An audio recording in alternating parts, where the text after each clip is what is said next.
Los soldados de Hitler. U-boats, féretros de hierro.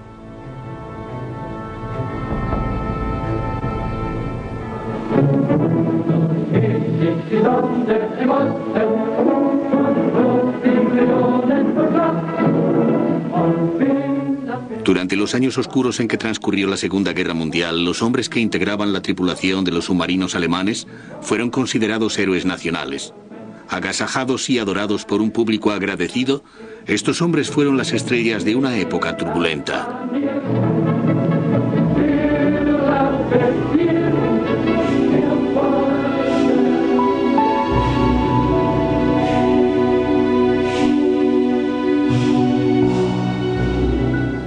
Pero no sin esfuerzo se habían ganado toda esa fama y adoración. De cada 4 hombres que se hicieron a la mar en los submarinos alemanes, los U-boat, 3 murieron en combate, condenados a descansar para siempre en un ataúd de hierro.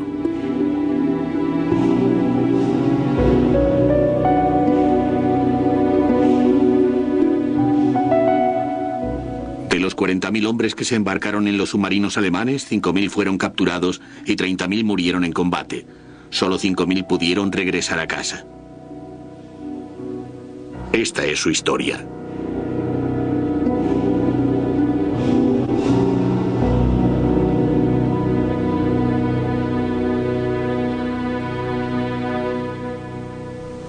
Ante todo, ser marinero en un submarino era un orgullo.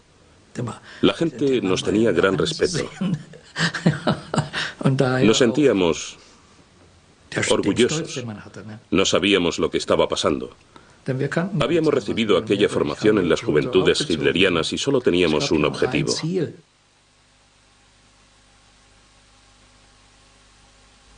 Éramos jóvenes, teníamos grandes ilusiones.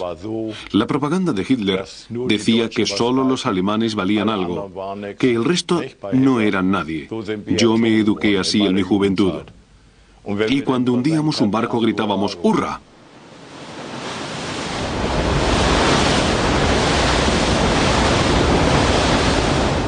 Solo queríamos una cosa, sobrevivir, nada más. O el enemigo o nosotros. La lucha despiadada que se desencadenó entre los convoyes aliados y la flota de submarinos alemanes se ha descrito muy a menudo como un asunto caballeresco en el que todavía prevalecían las leyes de la decencia y la humanidad. Pero como en todo conflicto, esta guerra entre submarinos tenía su lado oscuro. Y luego nos dieron instrucciones para que declarásemos la guerra total. Les lanzamos torpedos a todos los barcos extranjeros. Al principio recogíamos a los marineros del agua y nos los llevábamos como prisioneros y luego los dejábamos cerca de la costa. Todo aquello también sucedió, pero después fueron tiempos terribles. Nosotros le proporcionábamos provisiones a la tripulación enemiga. Tenían suministros que les proporcionábamos nosotros. E incluso los remolcábamos hasta una distancia segura. Solo entonces hundíamos el barco. En los últimos años de la guerra, eso ya no era posible. Entonces, yo mismo viví la experiencia de tener que sobrevivir en el agua.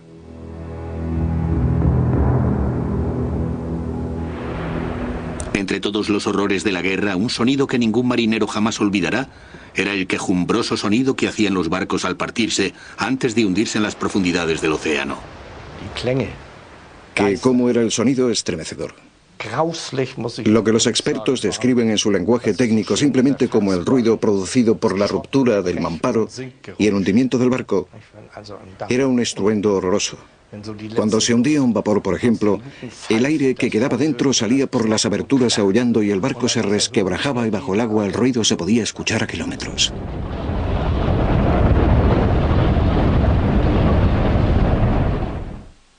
En septiembre de 1939, cuando estalló la guerra, el almirante Karl Dönitz tenía 57 submarinos a su disposición. aunque esta era solo una parte de la enorme flota que había prometido Hitler. Los submarinos, una vez en el mar, marcaron el inicio de un conflicto naval que se prolongaría a lo largo de 6 años.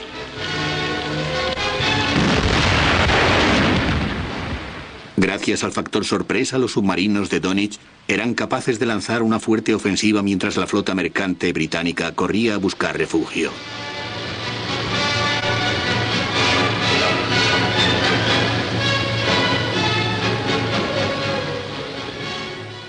Durante esta etapa temprana de la guerra, la formación era larga, intensiva y solo se destinaba a los mejores reclutas.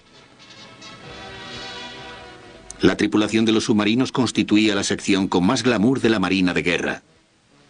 Los tripulantes de los submarinos también eran los mejor pagados. Si estabas sano, podías entrar en la Marina. Pero para ir en un submarino, tenías que tener unas condiciones especiales. Tenías que pasar unas pruebas que garantizasen que eras, como decían entonces, apto para submarinos.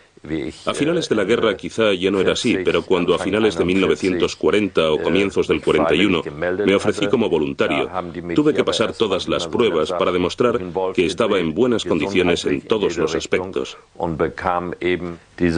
Y me dijeron que era apto para submarinos. Cuando íbamos a atracar en el puerto, llevábamos izado el gallardete, que llevaba escrito el número de toneladas que habíamos hundido. Si habían sido muchas toneladas, se le concedía al comandante la Cruz del Caballero. Nosotros estábamos eufóricos. Tocaba una banda y venían chicas de la BDM, versión femenina de las juventudes hitlerianas, y nosotros nos sentíamos muy orgullosos de llegar a puerto. Recibíamos una paga extra por estar a bordo, otra por manejar la maquinaria, un suplemento en concepto de peligrosidad, otro por hacer inmersiones, el suplemento base y el sueldo normal de un soldado, así que cuando llegábamos a puerto salíamos del submarino como locos.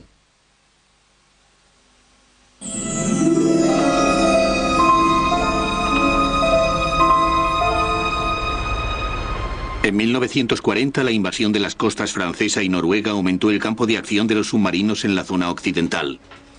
Y en los 5 meses anteriores a octubre de 1940, se habían hundido 274 barcos mercantes, mientras que los alemanes solo habían perdido 6 submarinos. Para Gran Bretaña, aquellas pérdidas eran insostenibles. Parecía posible que Gran Bretaña se tuviese que rendir a falta de suministros. Partimos de Trondheim en nuestra primera misión contra el enemigo. Navegamos entre Shetland y las Islas Faroe. No nos acosaron con cargas de profundidad. Avanzamos sin ningún problema y localizamos a un convoy en la costa de Inglaterra. Nuestro submarino navegó por la superficie a través de la escolta y entonces elegimos los blancos. Seguimos al convoy con otros submarinos hasta llegar a Terranova y no dejamos ningún barco a flote. Los destruimos todos. La mayor parte de la actividad bélica la desarrollaba un submarino legendario en Alemania, el submarino de la clase 7. Estos submarinos eran perfectos para el combate.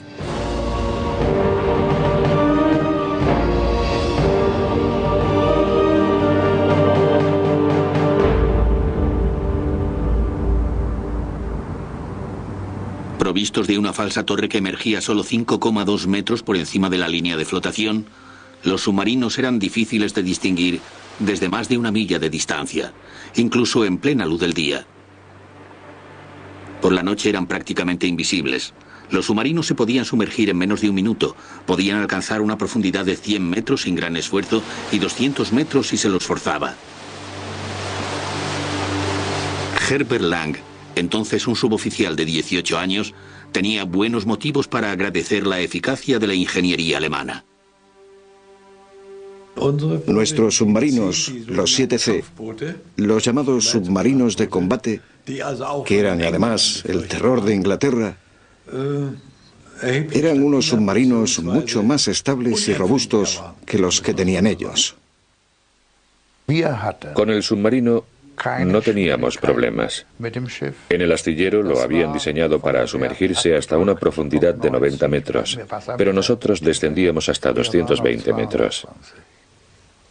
Teníamos que bajar más porque encima estaban los grandes barriles de petróleo, como llamábamos a las grandes cargas de profundidad que bajaban hasta los 160 metros.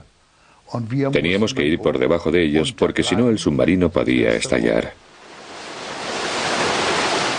La profundidad que alcanzaban estos submarinos y su resistencia a grandes velocidades duplicaban la capacidad de sus contemporáneos aliados.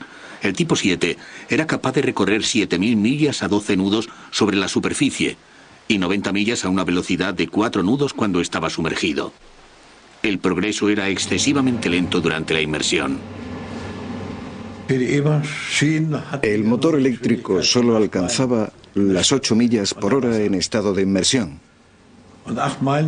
Si se forzaba al máximo la batería, solo duraba 1 hora y media. Teníamos que tener cuidado de avanzar a la velocidad mínima, porque así podíamos aguantar 24 horas o más. De vez en cuando teníamos que salir a la superficie y entonces era cuando nuestro adversario tenía la oportunidad de perseguirnos y de destruirnos.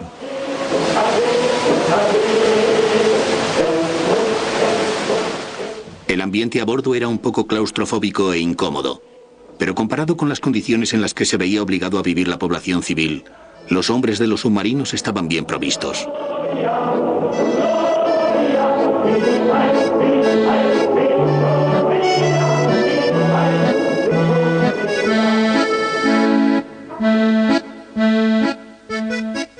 Nadie lo sabe mejor que Rudolf Gutmann, que fue cocinero de uno de estos submarinos. Nadie se quejaba. Teníamos suficiente para estar contentos. Recibíamos unas raciones de primera categoría. Todos había gasolina, claro. Y lavar era un lujo, pero todo el mundo comía. Creo que las dificultades por las que pasaron los soldados en Rusia fueron mucho peores de lo que tuvimos que pasar nosotros, con gran diferencia. Siempre nos sentábamos a la mesa para comer, con tenedor y cuchillo, aunque la comida fuese terrible.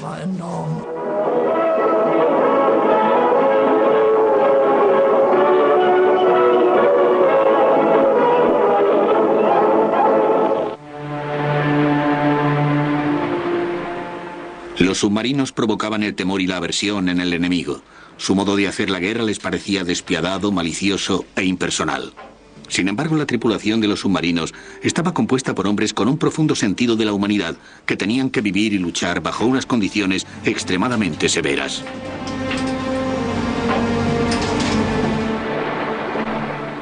Estos hombres pasaban a veces meses en un espacio claustrofóbico e incómodo sin apenas ver la luz del día. La falta de agua significaba que se tenían que dejar crecer la barba. Vivían en un ambiente hediondo con olor a sudor, envueltos por el ruido, la gasolina y el calor. Apenas nos podíamos quitar la ropa. Había una litera para cada 2 hombres. Y cuando partíamos de puerto, llevábamos torpedos entre las literas y en el suelo. Y poníamos la mesa sobre los torpedos para comer.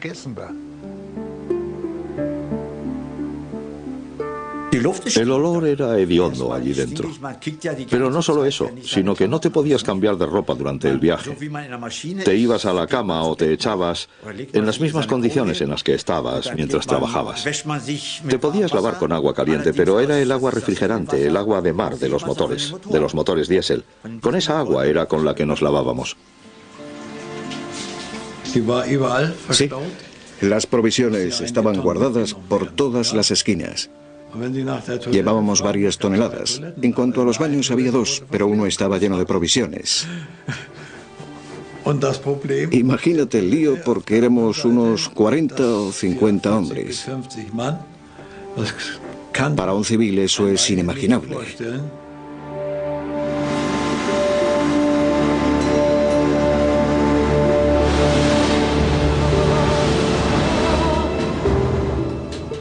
primeros años de la guerra, los submarinos de guerra subían a menudo a la superficie para atacar incluso al barco más lento. Las maniobras de los submarinos consistían en atacar a barcos mercantes solitarios. La mayoría de los barcos aliados fueron destruidos desde la superficie, desde el cañón de cubierta que llevaban los submarinos para destruir a los barcos desarmados.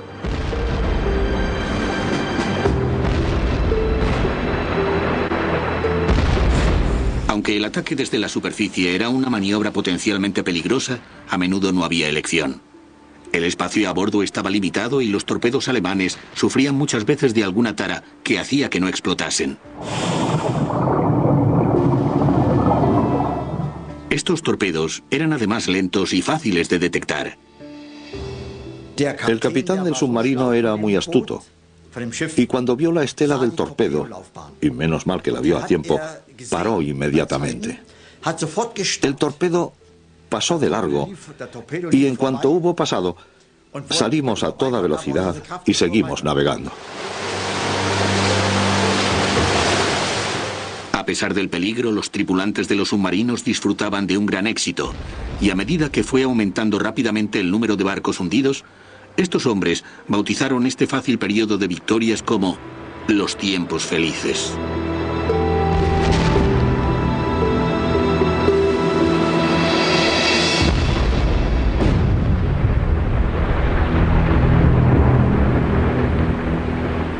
Debido a las limitaciones de los motores eléctricos que necesitaban ser recargados constantemente, los submarinos pasaban la mayor parte del tiempo sobre la superficie.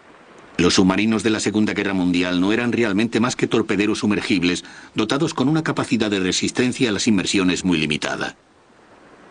Tenían que salir a la superficie a intervalos regulares para recibir aire y para recargar las baterías. Esta práctica resultó ser a menudo su perdición. Son muchos casos en que los destructores o los aviones destruyeron a los submarinos que estaban en la superficie, reponiendo combustible o recargando baterías.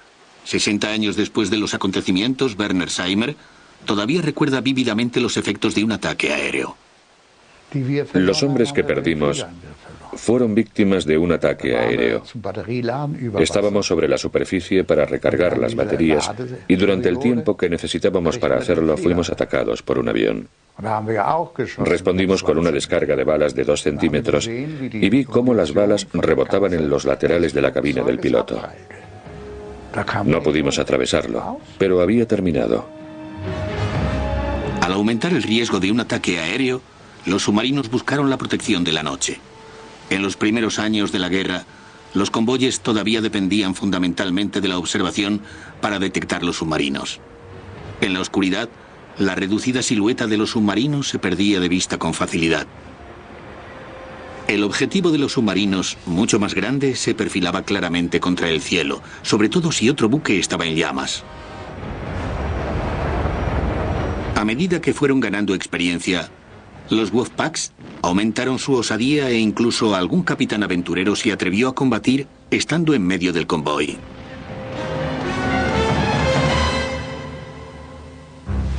Cuando detectábamos un barco o un convoy durante el día, intentábamos adelantarlo manteniéndonos fuera de su vista.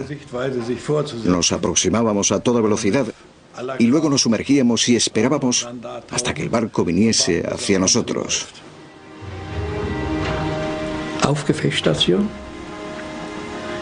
Todos los hombres acudían a sus puestos de combate y tomaban posiciones. El manipulador de los torpedos los ponía a punto. El comandante le daba las órdenes para que ajustase la distancia, la profundidad, etc. Y cuando el torpedo estaba en la posición correcta, gritaba la orden: disparen torpedos, y los torpedos salían disparados. Una vez que el torpedo había sido lanzado, se ponía en marcha el cronómetro para ver si la distancia era más o menos la correcta. A veces cerrábamos el tiro, pero otras estábamos en el blanco y era otra victoria. En mi buque nadie gritaba hurra. Más bien el sentimiento generalizado era: Dios mío, pobres diablos.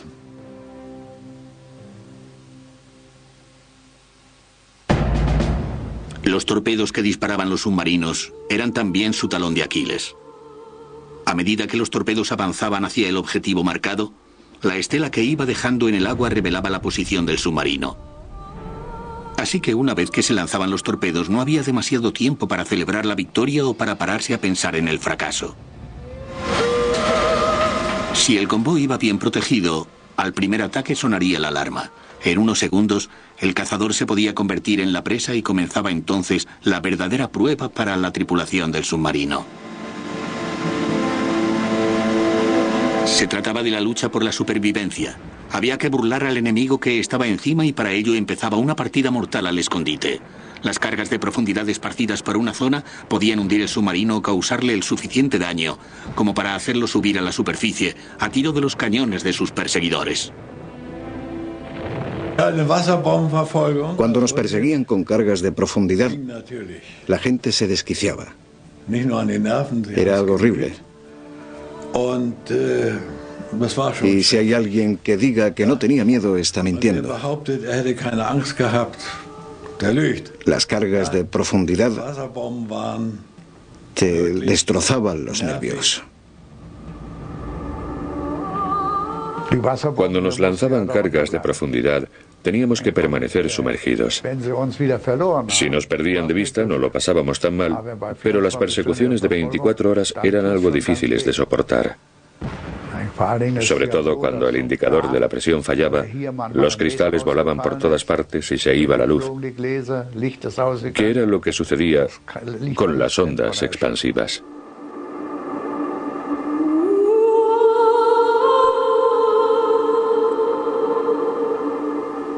Lo más interesante es que todo sucedía en silencio. Todo eran susurros. No se daban las órdenes gritando. Se evitaba el ruido. Bajo el agua, el sonar emite un sonido muy fuerte.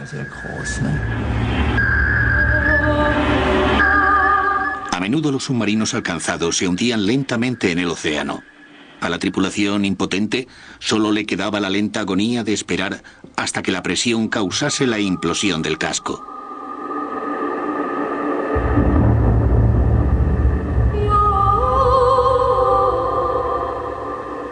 La peor pesadilla de la tripulación era quedar atrapado vivo en el fondo del océano esperando una muerte lenta por asfixia.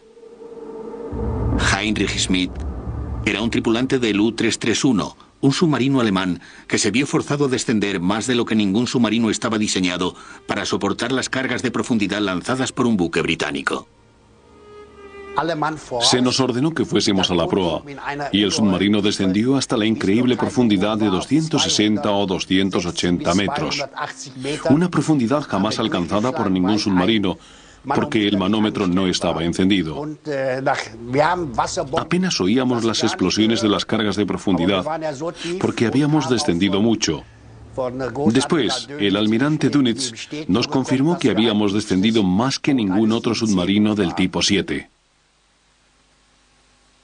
Podíamos oír la explosión de las cargas de profundidad sobre nosotros. Oías el ruido que producían al chocar con el agua y luego un sonido sibilante. Y entonces sabías que en cualquier momento se podía producir la explosión. Si la explosión era muy fuerte, era fácil calcular los efectos. Cuanto mayor era la profundidad, más sensible era el submarino. En los primeros años de la guerra, los británicos contaban con dos instrumentos para detectar los submarinos. El primero era el hidrófono, un simple aparato de escucha que podía detectar el sonido de la hélice. El hidrófono no era demasiado fiable y solo se podía utilizar si el barco paraba sus propias hélices para escuchar la del submarino. En aguas poco profundas, los submarinos podían pasar inadvertidos parando motores y permaneciendo en el fondo marino.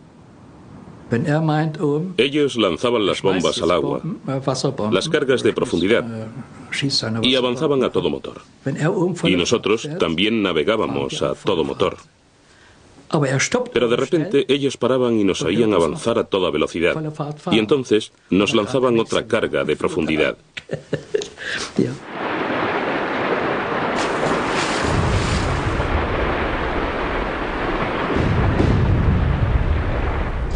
Teníamos que aprovechar el aire y la electricidad al máximo.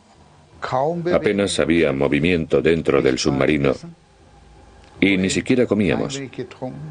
Solo bebíamos y no te podías mover, porque cualquier sonido se podía escuchar a varias millas.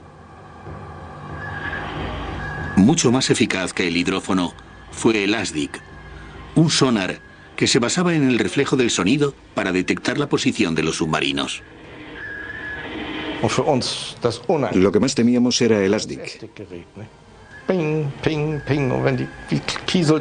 Cuando el sonido rebotaba contra nuestro casco, sabíamos que nos habían cogido.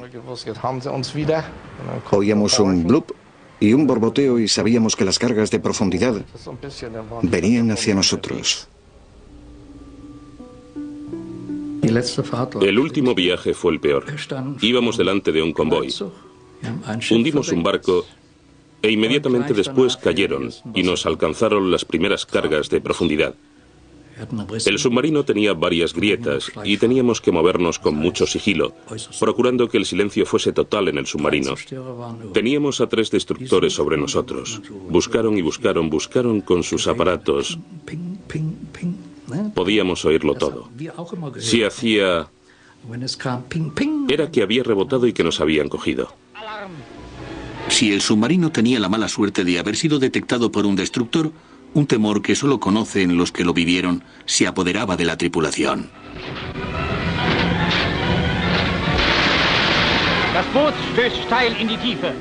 Todos se apiñaban tensos y en silencio para escuchar el latido de los motores de los destructores sobre sus cabezas. Sabían que una carga de profundidad bien dirigida podía convertir su hogar submarino en una tumba de acero.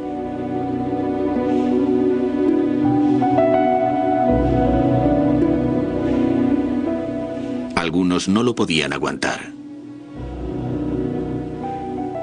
Uno de los timones de profundidad había saltado por efecto de la persecución con cargas de profundidad. Un hombre quiso abrir el distribuidor de aire comprimido que estaba sobre el árbol de Navidad, como lo llamábamos, donde se encontraban todos los distribuidores de cada una de las cámaras de inundación.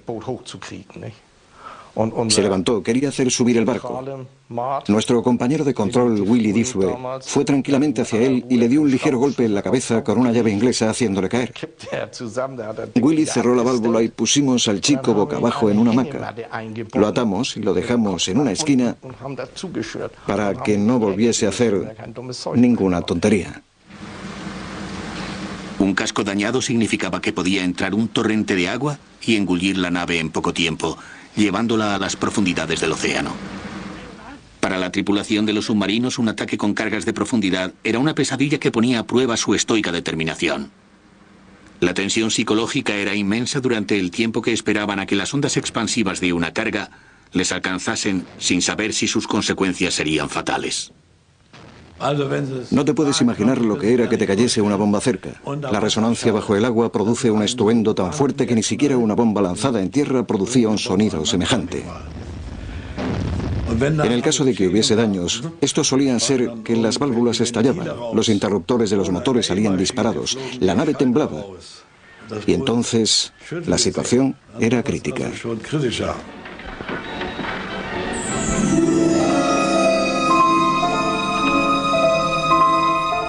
En junio de 1941 llegaron los primeros submarinos a las aguas del Ártico, las aguas más peligrosas e inhóspitas del mundo. Su presa eran los convoyes aliados que les llevaban suministros a las tropas soviéticas.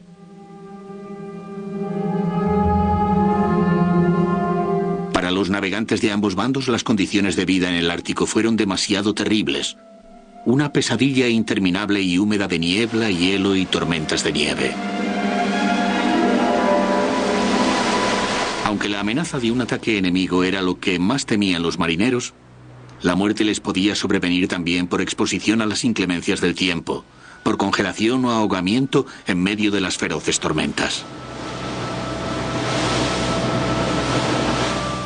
No sorprende que los hombres que sobrevivieron a aquellas condiciones se ganasen una fama y un estatus equivalente al de los pilotos más famosos de la Luftwaffe.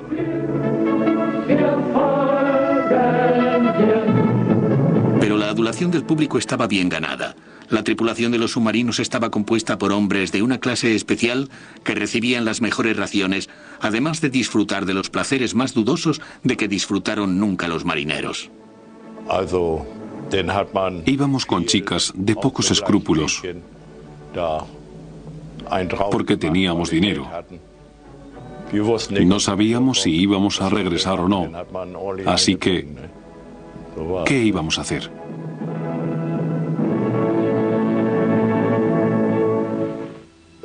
En septiembre de 1941, los submarinos recibieron órdenes para acudir al Mediterráneo, mientras los británicos se esforzaban por mantener su plaza en Malta y por preservar sus bases egipcias frente al Africa Corp. En su nuevo campo de acción, los submarinos no solo destruyeron valiosos barcos portadores de suministros, sino que hundieron a 3 destructores y un portaaviones, el Ark Royal. El precio fue, sin embargo, alto. Se perdieron 7 submarinos con sus 7 tripulaciones formadas para combatir. Estuve a punto de morir en el Mediterráneo. Nos atacó un avión a plena luz del día. No transcurrió mucho tiempo antes de que empezasen a caer las bombas y de que llegase otro avión. Derribamos a uno con el cañón de 2 centímetros, a pesar de que se había quedado atascado. Pero el segundo avión iluminó la zona y unas horas más tarde teníamos un destructor a nuestras espaldas. Tuvimos que permanecer en el agua 25 horas. No podíamos salir a la superficie y nos atacaron con más de 110 cargas de profundidad.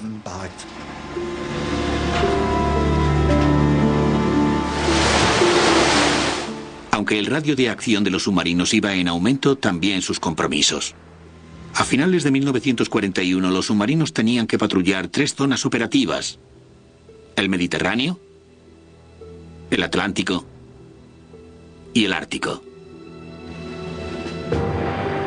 De los 81 buques británicos hundidos, la flota de submarinos era responsable de todos los hundimientos menos 3. Frente a esta cifra positiva se perdieron 38 submarinos. En nuestro último viaje tuvimos que navegar por la superficie, porque las primeras cargas de profundidad nos cayeron muy cerca y la nave se resquebrajó. Las bombas no consiguieron hundirnos, pero desde el punto de vista de la artillería naval, nos habían dado. La razón del número creciente de submarinos destruidos era un nuevo aparato empleado por los británicos. El detector de señales de alta frecuencia, el HAFDAF, permitía que los barcos localizasen a los submarinos por sus señales de radio. El HAFDAF fue un éxito y su introducción en 1941 fue otra de las razones para que cambiase el curso de los acontecimientos en la guerra naval. Durante el transcurso del año 1941 empezaron a proliferar los radares en los topes de los destructores británicos. El nuevo radar perfeccionado tendría una influencia decisiva en el desarrollo de la guerra en el Atlántico. Los tiempos felices habían acabado. La Marina de Guerra alemana estaba sufriendo la derrota en el Atlántico y todavía habrían de llegar peores noticias.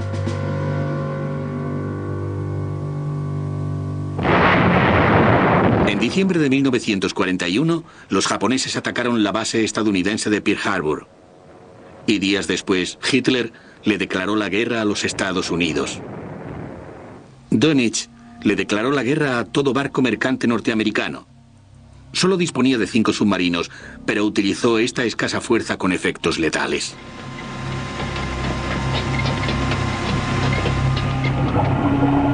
La costa oriental se convirtió en el campo de acción perfecto para los submarinos. Frente a la costa de los Estados Unidos, 500 barcos fueron hundidos en los 6 primeros meses de 1942. Parecía que se avecinaban otros tiempos felices para los submarinos. Sin embargo, la suerte se volvería de nuevo contra ellos. A medida que se amplió el campo de acción de los submarinos, los viajes a refugios seguros en la costa de la Francia ocupada se hicieron más largos. Se inventó un sistema de mantenimiento y abastecimiento a bordo. No era nada fácil. Los enormes submarinos de la clase 9 fueron convertidos en naves de abastecimiento a las que llamaban vacas lecheras. Estas naves podían aportar el combustible, las armas y hasta reparar otro submarino en el mar. Estas maniobras requerían un tiempo considerable y en medio del Atlántico, aún con un tiempo apacible y lejos de la mirada perspicaz del enemigo, eran unas maniobras peligrosas. Unos aviones ingleses nos descubrieron y nos empezaron a lanzar bombas y cohetes. Un cohete impactó en la torre y mató al oficial al mando y a otros 12 hombres al momento. El comandante y yo asumimos el mando de la nave. La sala de control del submarino estaba en llamas. Llevábamos 20 torpedos a bordo y no era nada agradable la idea de pensar que podía arder y explotar. La balanza se estaba inclinando inexorablemente contra la Kriegsmarine en el Atlántico. Con la entrada de Estados Unidos en el conflicto, la proporción de barcos que construían los aliados superaba con mucho el número de pérdidas. Y aún más significativas eran las pérdidas en cifras de submarinos que estaban sufriendo los alemanes a una velocidad alarmante. Los submarinos convencionales, que también lo habían hecho en los 3 primeros inviernos de la guerra, eran ahora extremadamente vulnerables a los grupos de caza organizados por los aliados. Era raro el caso en que un submarino sobrevivía a más de 2 incursiones. Estas terribles estadísticas significaban que era imposible formar tripulaciones experimentadas y muchos submarinos nuevos fueron puestos en manos de oficiales sin experiencia que tenían poco más de 20 años. Muchos de estos submarinos escasos de hombres se hundieron con su joven tripulación en su primera salida. Éramos muy jóvenes. Ten en cuenta que nuestra tripulación estaba formada por jóvenes de entre 18 y 22 años. Los oficiales tenían entre 22 y 24 y el comandante tenía 25 años. En 1943 fue cuando se produjeron las mayores pérdidas, porque los ingleses nos podían localizar. Si salíamos a la superficie aparecían inmediatamente los aviones. A partir de 1943, al tiempo que las pérdidas de submarinos iban en aumento, fue disminuyendo el nivel de experiencia de la tripulación. Estas tripulaciones, escasas de experiencia, tenían más probabilidades de hundirse. Lamentablemente, la causa de este hecho fue muchas veces algún accidente producido por la inexperiencia en el difícil manejo de esta nave. Alemania había entrado en esta fatal espiral en la que cada vez contaba con menor experiencia y mayores pérdidas. Al final de la guerra, las tripulaciones estaban compuestas por jóvenes tan faltos de experiencia que aquello se convirtió casi en una cacería humana. Los nuevos aviones, como los Sunderland británicos y los Liberator norteamericanos, capaces de recorrer grandes distancias, significaban que los submarinos alemanes ya no podían buscar ningún refugio seguro donde salir a la superficie para recargar las baterías. Nos atacaron los Sunderland, hidroaviones, y todo lo que veíamos era un muro en llamas que avanzaba de izquierda a derecha. Después del ataque de los aviones, habían muerto 2 hombres y había 16 heridos. Y tuvimos que volver de regreso a los embarcaderos de la línea del frente de Brest. A mediados de 1942, los británicos habían perfeccionado un sistema de radar para ser transportado en los aviones que podía detectar la presencia de un submarino en la superficie a varios kilómetros de distancia. Los inexpertos comandantes de los submarinos se tenían que enfrentar ahora a unas fuerzas aéreas aliadas provistas de potentes armas cuyos aviones se precipitaban desde el cielo dejando caer sus bombas sobre ellos.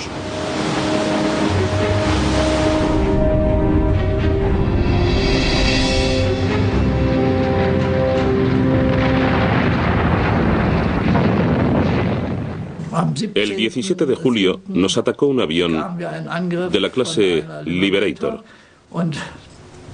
pero conseguimos alcanzarlo. Nos disparaba a una altura relativamente escasa, a unos 40 o 60 metros sobre el agua, pero lo derribamos. Luego, todo estuvo tranquilo hasta el 19 de julio, cuando vino otro Liberator, y no sé cómo no nos dimos cuenta de cuándo nos teníamos que sumergir. Nos quedamos en la superficie y el Liberator, ese que se ve en la foto, nos acribilló con las ametralladoras.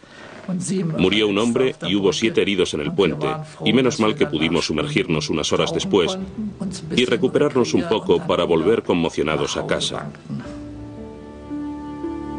Incluso antes de la entrada forzada de Estados Unidos en la guerra, la penosa situación de los alemanes ya había empeorado tras el descubrimiento hecho por la Marina Británica en 1941 de un ejemplar del código secreto Enigma en un submarino alemán hundido.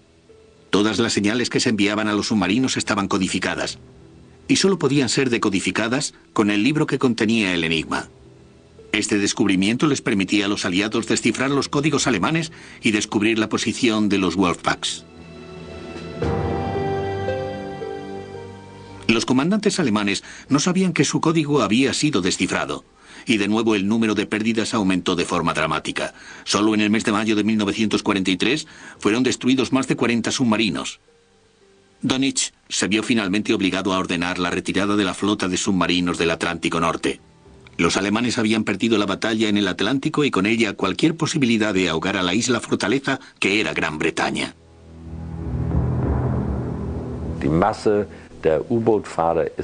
La mayor parte de la tripulación de los submarinos no regresó. Se ahogó. Los submarinos fueron los que sufrieron más pérdidas. Debido al desarrollo de la tecnología del radar y los equipos de sonar, no había escapatoria. Los alemanes buscaron también el perfeccionamiento tecnológico, pero lo poco que se conseguía llegaba demasiado tarde. En 1944 se introdujo un snorkel que, al proporcionarle aire a los motores, permitía que los submarinos permaneciesen sumergidos más tiempo. No salíamos a la superficie. Nuestro submarino iba equipado con un snorkel y podíamos navegar durante horas bajo el agua gracias a este aparato. Solo teníamos que extender el snorkel, reponer el combustible y seguir navegando. Otra innovación tecnológica fue el torpedo de clase 5, diseñado para detectar el ruido de los motores. Desgraciadamente, estos torpedos demostraron tener la alarmante tendencia de regresar de vez en cuando hacia el barco que los había lanzado. Con todo, al principio se consiguieron algunos éxitos. El día de Navidad de 1943 hundimos un destructor desde nuestro U-415.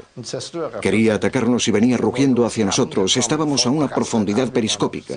Nos tuvimos que sumergir inmediatamente y lanzamos un Soundkönig. Estos torpedos detectan el sonido. El torpedo siguió la dirección de su objetivo e impactó contra el destructor. Solo disparamos el torpedo acústico T5, el Soundkönig, hacia el barco. En mi opinión, no fue una buena idea porque los británicos formaron pronto la defensa. Las corbetas remolcaban una boya con resonancia acústica, es decir, una boya que emitía un sonido. Y aquello atrajo al torpedo, cuyo objetivo era el sonido, y el torpedo explotó allí mismo. Cuando los aliados enviaron a su devastadora flota el día D a través del Canal de la Mancha, en junio de 1944, los submarinos alemanes quisieron cometer un último acto de desafío. 45 submarinos se juntaron para combatir contra la flota aliada. Se perdieron 30. Para entonces, las propias bases de los submarinos estaban siendo atacadas y los tanques de los submarinos eran el objetivo de los bombardeos aliados. De lo que guardo un peor recuerdo es de Toulon. Nuestro submarino estaba en el astillero, en el puerto. Y la tripulación estaba de permiso cuando los bombardeos de los ingleses lo destruyeron. Los hombres que estaban de permiso, entre los que nos incluíamos el comandante y yo, recibimos un telegrama que decía que teníamos que ir inmediatamente a Toulon. Cuando íbamos por el puerto y vimos nuestro submarino dañado, tengo que decir que se nos saltaron las lágrimas. El submarino era nuestra casa. Con él habíamos regresado sanos y salvos tras 5 misiones contra el enemigo y aquello dolía mucho.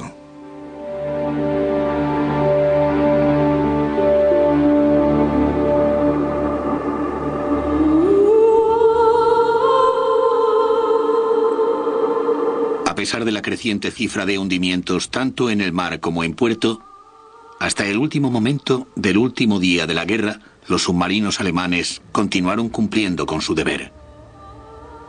Klaus-Dieter Ohlslager participó en las últimas operaciones de la Segunda Guerra Mundial. Finalmente, el 29 de abril de 1945, participamos en la última operación llevada a cabo por un submarino contra un buque de guerra inglés. El hundimiento del Gudel. El Gudel se hundió llevándose a buena parte de la tripulación. Recibimos un informe del oficial al mando en el Gudel, una vez acabada la guerra, en el que aparecía la cifra de 117 muertos. El 4 de mayo, el almirante Dönitz, ahora cabeza de Estado, les dio orden a los submarinos de que cesasen las hostilidades. Fue un conmovedor discurso de despedida a unas tropas valientes y entregadas a la lucha. Mis valientes marineros, 6 años de guerra quedan detrás de nosotros. Habéis luchado como leones contra una fuerza con una superioridad aplastante, con una entereza y coraje intactos. Pero ahora debéis de poner las armas tras esta batalla heroica sin igual. Debemos honrar a nuestros compañeros muertos. Compañeros, mantened vuestro espíritu de marineros con el que luchasteis con tanta valentía y determinación durante tantos años.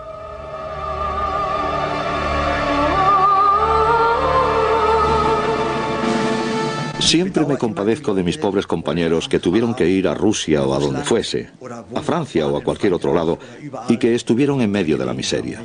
Nuestra situación no era mucho mejor, pero estábamos calientes, comíamos bien, recibíamos una paga extra al salir de permiso y esas cosas. Los pobres soldados de infantería no tenían nada de eso.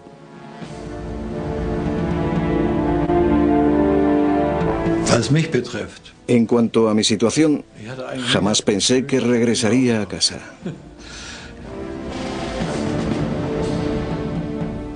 Todavía podíamos subirnos a alguno de los viejos barcos de vapor para salir a navegar, que era lo que nos gustaba. Yo lo habría hecho con gran entusiasmo si no fuese por la guerra, pero así nunca más.